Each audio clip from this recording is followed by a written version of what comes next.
I was hitchhiking from Cologne to Paris, figuring I'd make it to my exhibition somehow. I wasn't exactly running from anything, but I wasn't exactly sure where I was going either. I was 29, still trying to put the pieces together. You'd think after all that time I'd have things figured out, but no.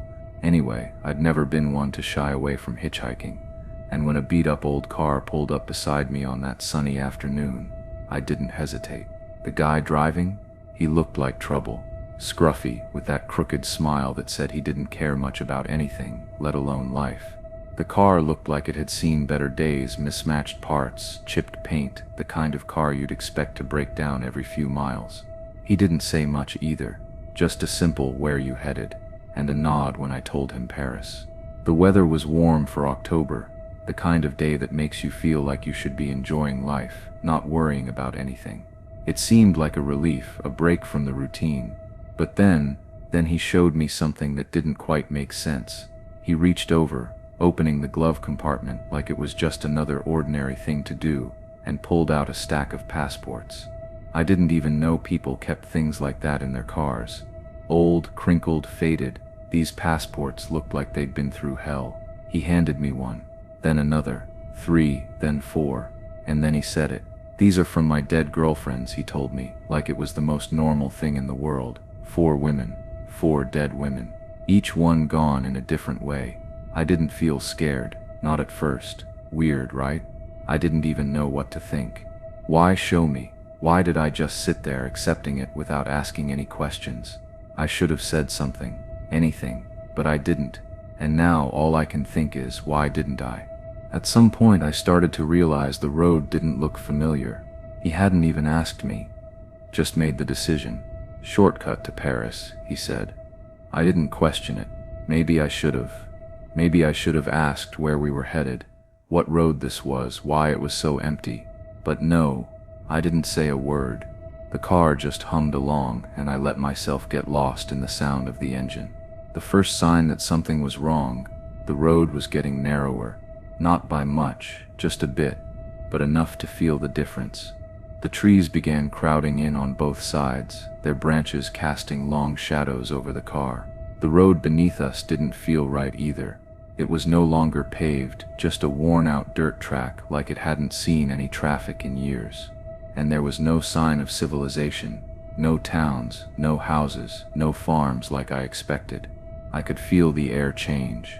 It wasn't just that it was getting darker, it was heavier, thick with something I couldn't put my finger on. My mind started racing, but I kept it in check. I kept telling myself, it's just a detour, it's just a shortcut. But the longer we drove, the less it seemed like just another route. The sunlight started dipping lower, and everything around me seemed to shrink, to feel off. That's when I really started to wonder, where exactly was he taking me? The forest had grown thicker, and even though the daylight was still hanging on, there was a chill creeping into the car. I glanced at him, his face still fixed on the road, but his grip on the steering wheel was a little too tight, his knuckles white against the worn leather. I didn't say anything though. I just sat there, watching the trees blur past, feeling my heart race a little faster with every mile. Something was wrong, but what? It was one of those moments where everything just shifted. It happened so quietly, so smoothly, that for a while I didn't even think about it. We were driving along this empty stretch of road, the air thick and the trees pressing in, when he pulled over to the side. No explanation, no reason given. He just slowed the car, turned the wheel, and stopped. And then she appeared. She wasn't there before, but suddenly there she was. A woman. She climbed into the car, looking as though she'd been waiting for a ride for hours. I didn't think much of it at the time. I barely even registered her face, just that she was small and pale. Her clothes worn and her hair, dark, tangled, fell over her shoulders. She slid into the back seat, her body barely making a sound as she settled in. I didn't say anything. I didn't even look at her for long. I was too focused on the road, the endless stretch of trees blurring by. It didn't feel weird at first. In fact, for a moment, everything felt normal again. I thought maybe she was just another hitchhiker, like me, trying to get somewhere. But then, something clicked. I don't know why, but I turned to look at her. Just a casual glance, nothing too suspicious, and she was gone. Just gone. I swear she was there. I can't explain it. One moment she was sitting behind me, silent, and the next, nothing. No sound, no door opening, no footsteps on the gravel. She wasn't even on the side of the road. It was like she had never existed at all. I keep asking myself, did I imagine it? Did I dream her up? I don't know, but it felt so real, so painfully real. Why didn't I say anything? Why didn't I ask where she went? I keep replaying it in my mind, but I can't make sense of it. I never will. It wasn't just the road anymore. It wasn't just the woman who disappeared. After that, things started to shift. And I could feel it, you know? Something was changing in the air. Something subtle, but definitely there. Jacques, the driver, he wasn't the same guy anymore. It started small, but over time it built. The way he was gripping the wheel was too tight, too controlled, like he was fighting to hold something back. His eyes, when he glanced at me, weren't the same. It wasn't the quiet curiosity or the half-hearted small talk we'd shared earlier. No, this time it was something else. It was sharp, cold. I tried to ignore it, tried to convince myself it was nothing, but it kept growing. I couldn't shake the feeling that I was stuck in a car with a stranger. Not the guy who had picked me up. Not the guy who had told me about his dead girlfriends. He wasn't just unlucky anymore. The tipping point came without warning. I don't know what set him off, but I could feel it building, like static in the air, just waiting to snap. Maybe it was something small, like the way my arm brushed against his as I shifted in the seat. Or maybe it was the fact that I was suddenly more aware of him, more aware of everything. But the moment it happened, it was like the whole car tightened. His grip on the wheel turned into a vice, his knuckles white, his eyes flicking toward me with a look I couldn't ignore. And I swear, in that second, I felt the weight of everything. It wasn't just a ride anymore. I wasn't just an artist on his way to an exhibition. I was a passenger in a car with someone who could be dangerous. I could see it in his movements, feel it in his silence. I didn't say anything. I didn't move. But inside, I was screaming. I could have asked him to stop the car, could have just jumped out, right then, right there. But I didn't. Why didn't I? Why didn't I just say it, just make him stop? I can't figure it out. I wish I had. It wasn't like I planned to open it again, but once that feeling started, I couldn't shake it. The glove compartment. There was something off about it, something unsettling that kept gnawing at the back of my mind. Maybe it was the way he'd handed me those passports, so casually, without any explanation, just his words about the dead girlfriends. Maybe it was the way he'd spoken about them like they were just parts of his past, not lives he had taken. And every time I thought about it, I couldn't stop wondering what was really going on with him. So on impulse, I decided to open it again. Not sure why. I guess I just had this feeling, this gut instinct that told me to. But as I slid the latch open, I instantly regretted it.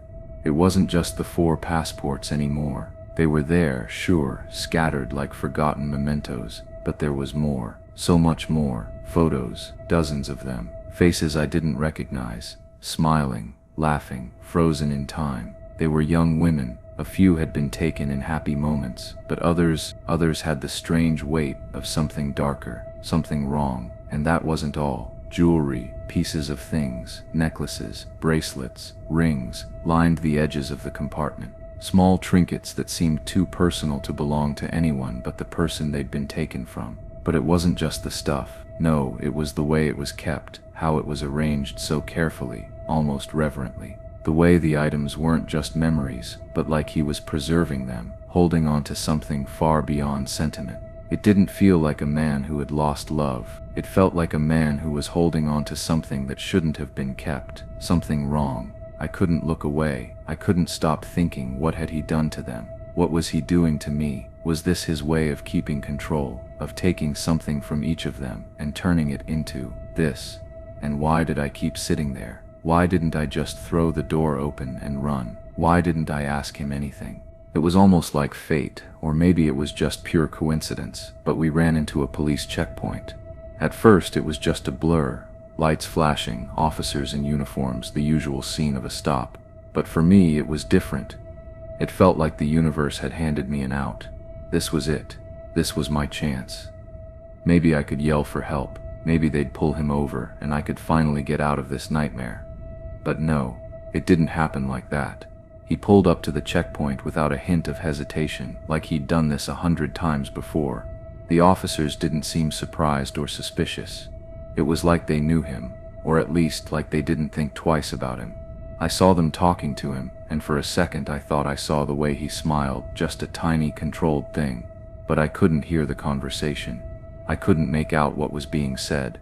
My brain was too busy racing, my heart too loud in my ears. I don't know if they looked at me, if they noticed me stiff as a board beside him, my palms sweating, or if they just assumed I was his passenger, and that was that. The police car drove off after a minute or two, and we just drove off too. Smoothly, like nothing had happened. I didn't speak, I didn't try to ask for help. I didn't say a word, and in that moment I don't even know why. Maybe I was too scared to make a scene. Maybe I thought I'd be more of a target if I did. Or maybe I was just frozen, stuck in that weird headspace where I knew something was wrong, but I didn't know how to react. And then, once we were past the checkpoint, once the car started moving again, it was like the tension settled back into the seat between us. But it never really left me. That question still lingers in my mind. Why didn't I do something? Why didn't I shout? Why didn't I try? By the time we finally emerged from the woods, I had this strange sensation, like I could finally take a deep breath. The sun was dipping low, casting everything in a soft golden hue, and the world outside looked so normal, so calm. It almost felt like nothing had happened. The tension that had been building between us all that time seemed to lift, like it was never there. But I wasn't fooled. Not for a second. He asked if I wanted to stay at his place, to eat, maybe relax a bit before I continued on to Paris. I remember hearing those words, but they didn't sound right, not coming from him. There was something off about it. Something about the way he said it, something in his eyes, like he knew exactly what I was thinking. Like he was daring me to say yes. It wasn't just about his house though. It was everything. It was the way he'd looked at me during those hours in the car. The way he'd said those strange things, shown me the passports. I didn't trust any of it, and I didn't trust him. I barely said anything, just shook my head, telling him I had to go. I could see his face change for a split second, but he didn't argue. He didn't try to convince me otherwise. He just nodded, as if he'd expected it. And then, as casually as he'd driven me out of those woods, he drove off into the fading light, his car disappearing into the distance. I stood there on the side of the road, watching him go, and for a long time it felt like I was still inside that car with him, like I could still feel the weight of his eyes on me. I couldn't shake it, the feeling that I was carrying something heavy, something dark.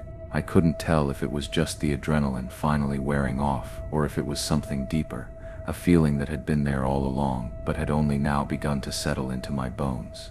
Why didn't I say something to the police earlier? Was I just being paranoid? Maybe I imagined some of it, or maybe I just convinced myself it wasn't as bad as it seemed.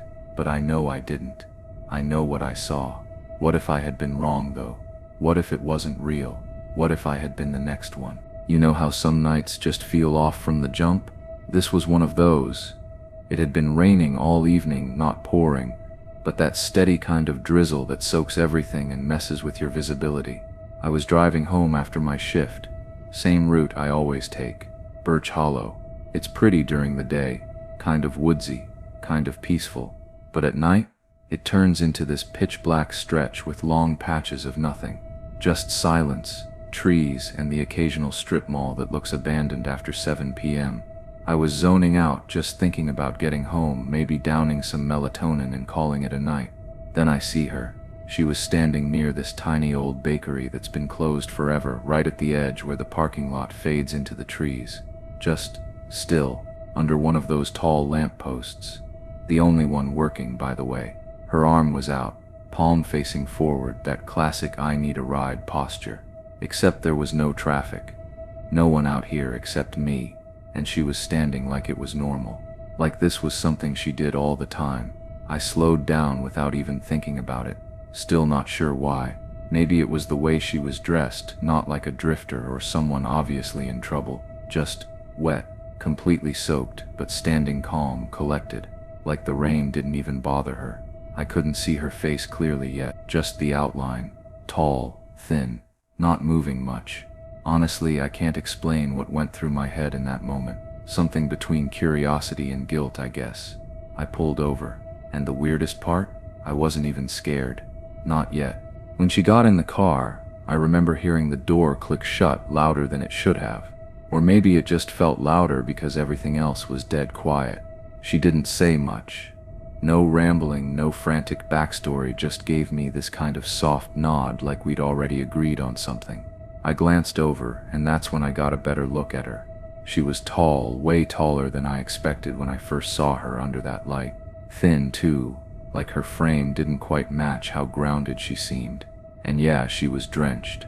Her hair was plastered to her neck. Her jacket, if you could even call it that, was sticking to her arms, sleeves drooping like they'd absorbed half the storm. But she didn't shiver, didn't rub her hands together. Nothing, just sat there like the rain had never touched her. I remember trying to place her age. Her face had that weird contrast. Soft, almost childlike around the cheeks, but something in her eyes looked older. Not old, just weathered. Like she'd seen a lot. I kept thinking, is she homeless? But nothing added up. Her clothes were wet but not ragged.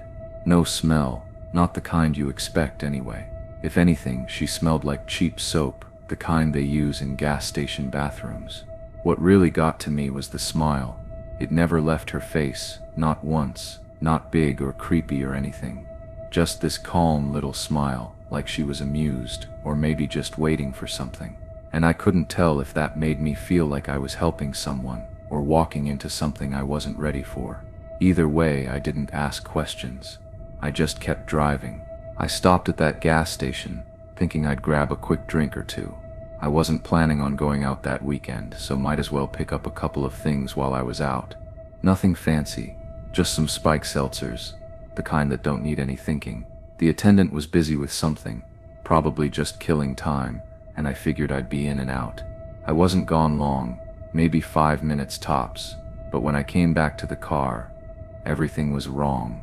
I remember feeling like something shifted in the air, but I brushed it off. I'd left the woman in the passenger seat, right? I didn't even think to lock the doors when I went in. It was just routine. But when I opened the door, empty. The seat was clear. No sign she'd been there. The door was still shut, the seatbelt still sitting where it was. It was like she vanished. For a second, I thought I was losing my mind. I stood there looking around, but the lot was tiny, like super tiny. There wasn't any place for her to hide. No place to run off to in the few minutes I'd been inside. I don't know why, but I didn't feel scared. Not really. It felt weird, sure, but I didn't think anything was wrong. Maybe I just assumed she'd gone to use the bathroom, or that I'd missed something when I went inside. People do that, right? They vanish for a minute, then come back. But I didn't hear anything. No door opening, no footsteps, no sign she left at all. Still, I couldn't shake the feeling she was just somewhere, watching. I remember lying there staring at the ceiling, the rain tapping against the windows, trying to get my mind to slow down. It wasn't like me to be up this late, but something felt off. I took my usual melatonin tablet, to knock me out after a long shift, but my brain just wouldn't stop spinning. The night kept replaying in my head in this weird, glitchy way. I kept thinking about the woman, about her smile, about the way she just vanished when I went into that gas station. At first, I figured I was just overthinking it, trying to make sense of a simple encounter, but the more I thought about it, the more something started to nag at me. It hit me then. I never checked the back seat. I don't know why that thought didn't cross my mind before. Maybe because it just seemed so obvious. I mean, of course I would have checked it, right? But now that I was lying there, wide awake, I realized I didn't. I didn't even hear the locks click when I slid into the driver's seat. Normally, I'd hear that little thunk as they locked, the sound that makes everything feel safe. But I didn't hear it that night, and maybe I should have. I tried to brush it off, told myself it didn't mean anything. It was just nerves. That's all. But this cold feeling in my chest wouldn't go away, like a weight just sitting there. I pulled the blankets tighter, wishing I could feel more in control of my thoughts, but the unease kept creeping back. And the worst part, I couldn't stop wondering if it was already too late to figure out what I missed.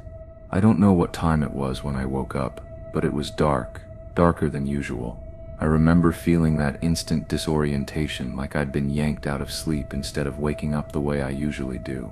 That's the thing with melatonin. I don't usually wake up in the middle of the night, but this time it felt wrong, like my brain didn't quite register where I was. I wasn't fully awake, but I wasn't dreaming either. My mouth was dry, like I hadn't had a drink in hours. I reached for the water on my nightstand, trying to shake off that feeling of unease. That's when I saw it. The figure, it was in the corner of my room, crouched low behind the dresser. It wasn't moving at first. Just there. I blinked, rubbed my eyes, trying to get rid of whatever image my groggy mind had created. Maybe I was still half dreaming, I thought. Maybe I just needed to wake up fully. But then, it moved. Not fast, not like a person would in a panic. No, this was slower, deliberate. It just stood up, completely still, like it had all the time in the world, and then it left the room. Quiet. No footsteps, nothing. Just the sound of my breath, and then nothing. I didn't scream, not because I was brave. I couldn't scream. I was frozen, not even out of fear, really. More like I couldn't move, couldn't process what I was seeing. I just stared, watching it go. And it wasn't until the room was completely silent again that I realized I hadn't moved a muscle. I wasn't sure if I'd imagined it. I didn't even know what to think. But I couldn't shake the thought that whatever I saw, it was real. I kept telling myself it had to be a night terror. My dad had said that after I called him, probably just my mind running wild from everything that had happened. I tried to accept that. I wanted to believe it, but when I woke up the next morning, I realized something didn't add up. I was still shaken, but I had to keep going. I got out of bed, rubbed my eyes, and walked over to the door, thinking I'd get a jump start on the day. I was already planning to hit the gym, get back into some routine, even though every step I took felt heavier than usual. When I got to the foyer, my heart dropped. The door was wide open. I never leave it unlocked. Never. I remember checking it before I went to bed. I remember thinking that if I'd left it open, someone could just walk in. But it was open now. Wide. I couldn't believe it. I stood there staring at the door, trying to make sense of it. Did I leave it open? Was I sleepwalking? I didn't know. It felt wrong, like something I didn't do, but should have noticed. But that wasn't even the worst part. When I went out to my car, I almost didn't want to open the door. It felt like something was waiting for me. When I did, I saw it. The back seat was damp, wet, like it had just been rained on. But there wasn't any rain. No storm. The floor mats had those weird yellow-brown stains on them, like they'd been touched by something or someone. My blanket, the one I always keep back there, was gone. Vanished. I didn't know when she'd been in there, or how long she'd stayed. But it hit me, right then, that she'd been inside. She'd been in my car, and I didn't know when she left, or if she ever did. I should have been panicking, should have called someone. But instead, I just stood there, staring at the damp seats, trying to figure out how she had gotten in, how she'd gotten so close, and why the hell had I not noticed.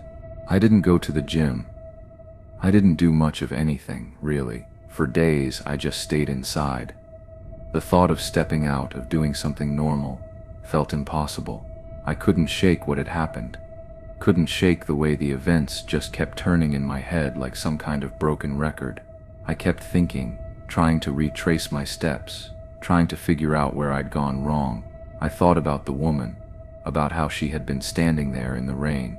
I kept replaying that moment, her arm outstretched, like she was waiting for me specifically, like she'd been expecting me all along. That thought dug under my skin deep, and I couldn't shake it. Had I done the right thing by helping her? Should I have driven off? I didn't know. I still don't. I couldn't sleep, not without thinking about the figure in the corner of my room standing there, just watching. I'd lay there staring at the ceiling, trying to block out the memories, trying to pretend that I wasn't still scared.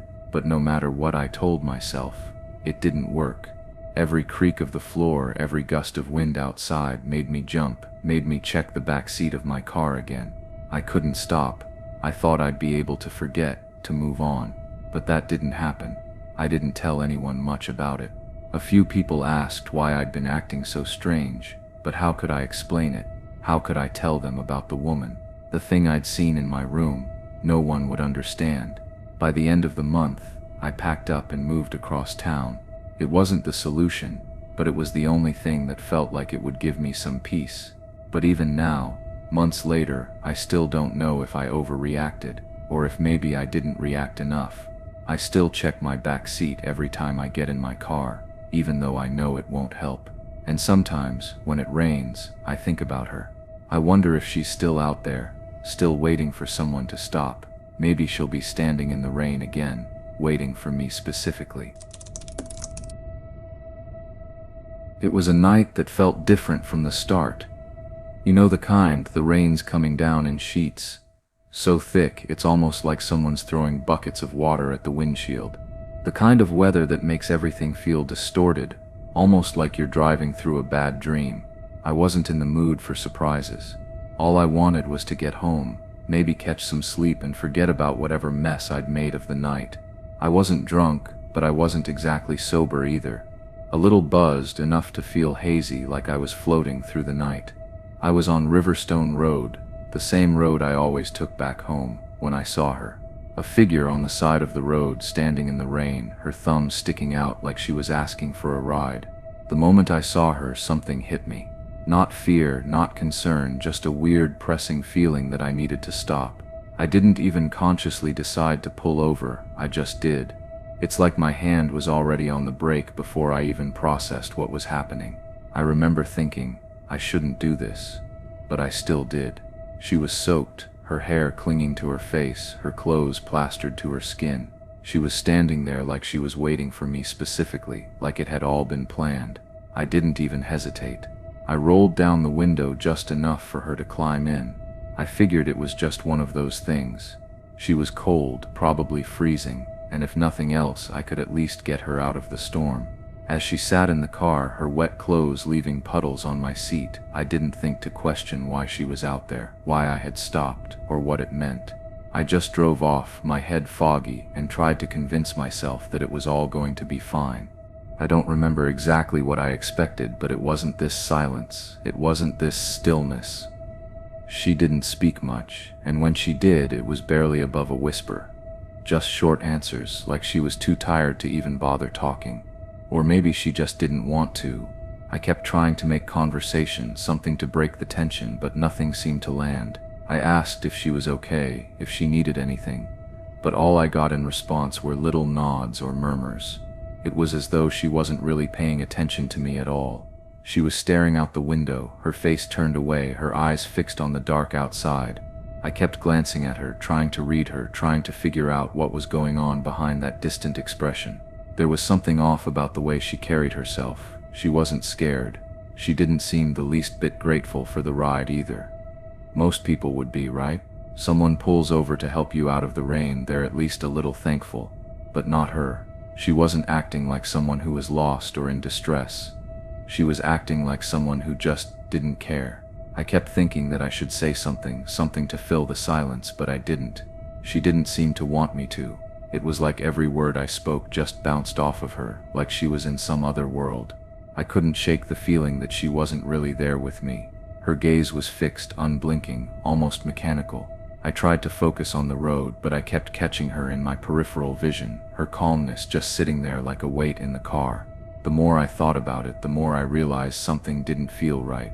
The air in the car felt heavy, too heavy for something that was supposed to be a simple, straightforward ride.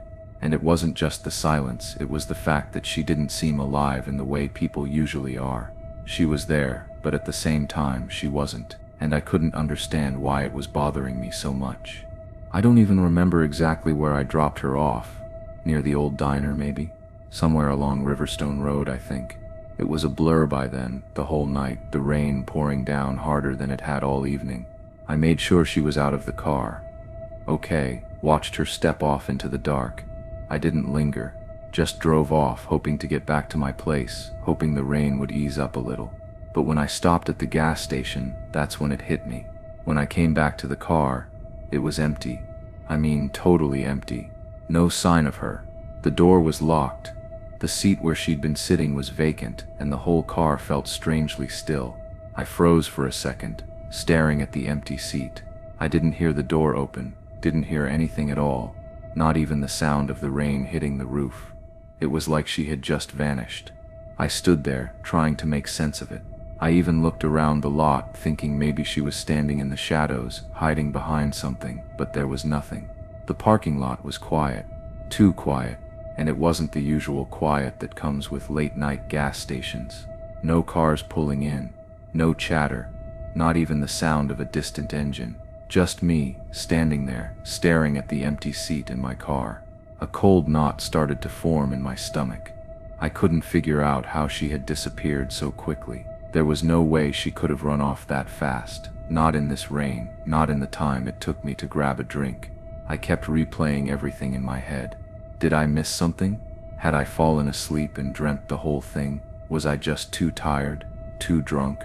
Maybe I had imagined the whole thing, right? But the feeling didn't go away. Something was off. Something wasn't right. I just couldn't put my finger on it. I felt like I was missing a piece, but what? What had I missed?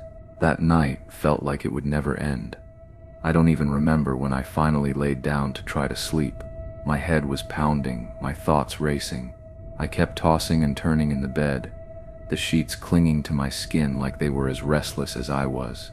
The whole night was a blur of fragments, but there was one thing that wouldn't leave me: the hitchhiker. Her face, the way she didn't speak much, the way she barely seemed like she was even there at all. I couldn't stop thinking about it. The silence in the car was suffocating, like I wasn't the only one trapped in that space. And then it hit me, something I hadn't even thought about in the moment. I never checked the back seat. Why didn't I check the back seat? It wasn't like me. I was always a little too paranoid about things like that. Always double-checking my surroundings, especially after picking up a stranger. But that night, I hadn't. I didn't even look in the rearview mirror to see if there was anyone back there. Was there someone else in the car? Was she the only one who got in? The more I thought about it, the more it gnawed at me. I could feel my chest tightening with that weird, heavy feeling like something was missing, something I wasn't seeing. I tried to tell myself it was nothing, just paranoia maybe. But why couldn't I shake the feeling that something was off? That something had happened, something I didn't understand.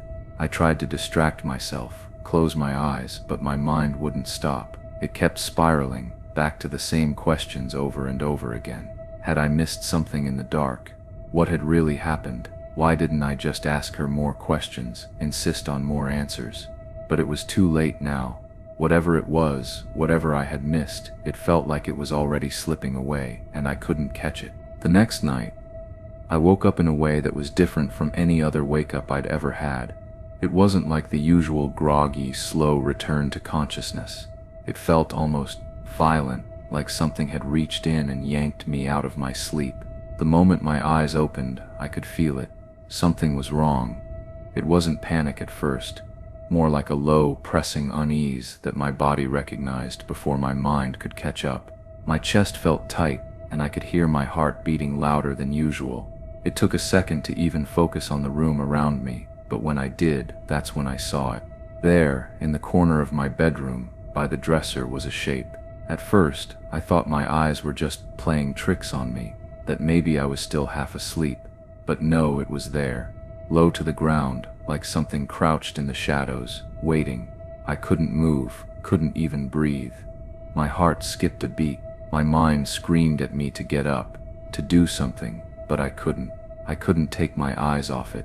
I blinked, thinking maybe it would disappear, but it didn't. It moved, slowly, deliberately, like it was studying me, trying to decide whether or not I was worth its attention. I was frozen. I couldn't move, couldn't scream, couldn't even think. I just watched as it stood up. It was like a shadow coming to life. Quietly, without a sound, it moved, and just like that, it was gone. The door to my room hadn't creaked. The floor hadn't shifted under any weight. It simply vanished into the dark. as if it had never been there at all. I lay there, still, staring into the dark, unable to convince myself that it was real, but I couldn't deny the feeling in my gut. My body knew what it saw, even if my mind couldn't make sense of it, and that was the worst part, because I wasn't sure if it had been real or just some twisted nightmare, but I knew, deep down, I would never be able to forget it. I don't know what I was expecting when I woke up that morning, but it definitely wasn't what I found. I had planned on just leaving the house like any other day, but when I walked into the foyer, I froze. My front door was unlocked, wide open. That wasn't like me at all. I'm usually obsessive about locking it, double-checking even when I've already checked. I went back and forth in my mind, trying to convince myself that I must have just forgotten to lock it the night before, that maybe I was just being paranoid, but something about it didn't sit right with me. I shrugged it off, tried to, but I couldn't shake the feeling. I went outside to my car, trying to ignore that unease crawling up my spine. That's when it hit me. The back seat, it was damp, like someone had been in it, the kind of dampness that doesn't come from the rain, but from something else. I stood there for a second, just staring at it. The blanket that I always kept on the back seat, gone. I never let that blanket out of my car, especially not after the cold nights I'd had before. It was always there. A comfort, but now it was missing, and that wasn't the worst part. I bent down, looking at the floor mats, and I could see it. The stains, like someone had been sitting there for a long time, or lying down. Not just a quick stop, but a presence, a person, something. It didn't make any sense.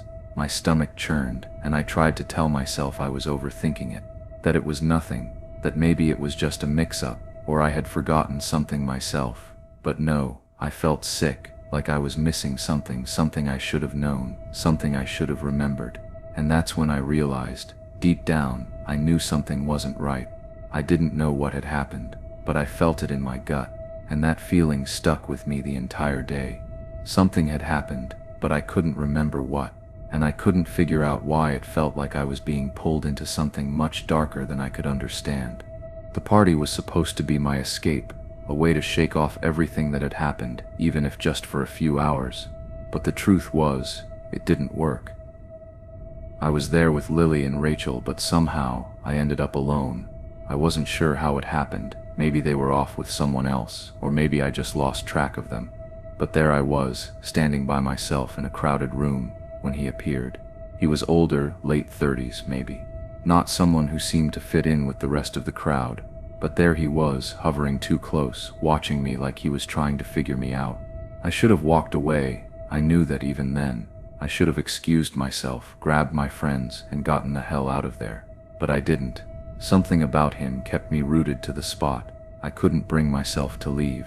At first, the conversation felt harmless. He asked about school, about where I was from, normal small talk. But then it started getting weird. He started asking about my family, my friends, my plans for the future. He made it seem casual, but there was something off about the way he was looking at me, something predatory. I could feel the tension in my chest, this quiet knot tightening with each word he spoke. It wasn't even what he said, it was the way he looked at me, like I was some puzzle he was trying to solve. My skin crawled, and I tried to smile, to brush it off like it was nothing, but deep down, I knew it wasn't. I should have walked away. I should have excused myself and gone back to Lily and Rachel. But I didn't. I couldn't. It was like I was paralyzed, stuck in this moment where I couldn't trust my instincts. And now, as I replay it in my mind, I'm left wondering what happened that night. Why didn't I leave? I can't shake the feeling that something went wrong, something I didn't see, something that I might never fully understand.